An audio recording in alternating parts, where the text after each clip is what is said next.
আজকে একটা চটজলদি হেলদি টিফিন রেসিপি তৈরি করব। তার জন্য প্রথমে একটা হচ্ছে আটার রুটি তৈরি করে নিয়েছি, আর তারপরে হচ্ছে তাওয়ায় অল্প সাদা তেল দিয়ে ডিমটা ভেজে নিয়ে ডিমটা দিয়ে আর তারপরে রুটিটা ওর উপরে দিয়ে দিয়েছি। দিয়ে এবারে দুদিকটা ভালো করে এবারে ভাজা হয়ে গেছে। এরপরে এখানে একটা পুর তৈরি করে রেখেছি, গ্রেট করা গাজর, ক্যাপসিকাম, কাঁচা লঙ্কা আর পেঁয়াজ দিয়ে একটু তেলে দিয়ে আর নুন দিয়ে নেড়ে নিয়েছি। তো এইবারে এখানে হচ্ছে এই পুরটা দিয়ে দিচ্ছি।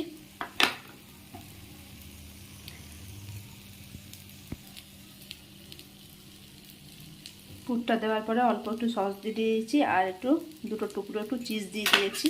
এরপরে এটা হচ্ছে ফোল্ড করে নেব।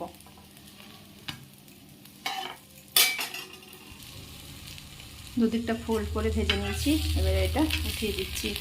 আমার টিফিন রেসিপি তৈরি হয়ে গেছে। ভিডিওটা দেখার জন্য ধন্যবাদ। আমার ভিডিও ভালো লাগলে লাইক কমেন্ট শেয়ার করার অনুরোধ রইল। আবার নেক্সট ভিডিওতে দেখা হবে। ততক্ষণ পর্যন্ত সবাই ভালো থাকবেন, সুস্থ থাকবেন।